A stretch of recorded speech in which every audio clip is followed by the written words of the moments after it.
আসসালামু আলাইকুম। আজকে আপনাদের যে বিষয়টা নিয়ে আলোচনা করব, সেটা হলো আসলে মানুষ চেনার ক্ষেত্রে। মানুষ চেনার ক্ষেত্রে যে বিষয়টা খুবই গুরুত্বপূর্ণ।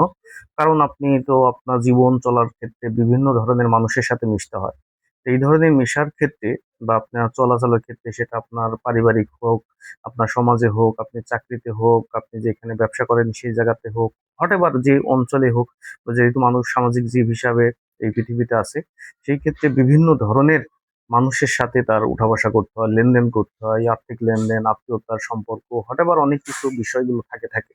তো সেই ক্ষেত্রে যে বিষয়টা আছে যে আমরা ছোট একটা রুলস যদি আমরা ফলো করি, সেই ক্ষেত্রে আমরা সেখান থেকে একটা বেটার রেজাল্ট পাইতে পারি।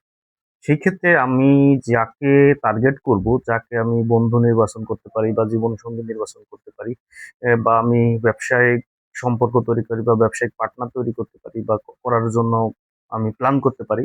এই ধরনের লোকগুলোর যার সাথে আপনি আসলে সম্পর্ক করতে চান, আসলে সেই লোকটা কাদের সাথে মেশে, কাদের সাথে উঠা বসা করে, কাদের সাথে চলাফেরা করে, কাদের সাথে তার সম্পর্ক, এবং সেটা যদি আমরা আগে থেকে একটু সার্ভে করতে পারি, সেই ক্ষেত্রে আমরা বড় একটা বেনিফিট পেতে পারি।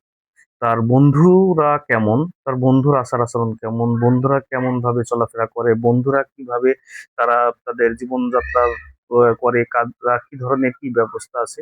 এটা যদি আমি দূর থেকে আমি এই ব্যাপারটাকে আগে থেকে আইডেন্টিফাই করতে পারি, তাহলে আমি ধারণা করতে পারি ওর বন্ধু, ওই ভদ্রলোক বা ওই লোক বা ওই যার সাথে আপনি সম্পর্ক করতে যাচ্ছেন, তা সে কি ধরনের লোক। এই ধরনের একটা সামগ্রিক না হইলেও 70 থেকে 80% বিষয় আপনি কিন্তু জেনে যাবেন উনি কেমন হইতে পারে আর কি। তখন আপনি একটা আগে থেকে বুঝতে পারবেন যে আসলে সেই লোকটা কেমন হবে আর কি। তো আশা করি আপনারা বুঝতে পারছেন। আর গ্রাম অঞ্চলে একটা শব্দ আছে যেটা খুবই মানে জনপ্রিয় শব্দ, যে মানুষ চেনার জন্য তার আগে তার বন্ধুকে চেনো। কারণ বন্ধুকে চিনলেই তাকে তুমি চিনতে পারবা। তা সেই ক্ষেত্রে আমরা দেখব যে সে আসলে কোন লেভেলের মানুষ, সেক্ষেত্রে তার বন্ধুরা কেমন। যদি বন্ধু ভালো হয়, বন্ধু যদি মানে সব দিক থেকে ভালো হয়, সেক্ষেত্রে নির্দ্বিধায় আপনি তার সাথে বিভিন্ন ব্যবসায়িক সম্পর্ক বা অন্যান্য যে সম্পর্কগুলো আছে সেগুলো আপনি করতে পারেন। সকলকে ধন্যবাদ। আসসালামু আলাইকুম।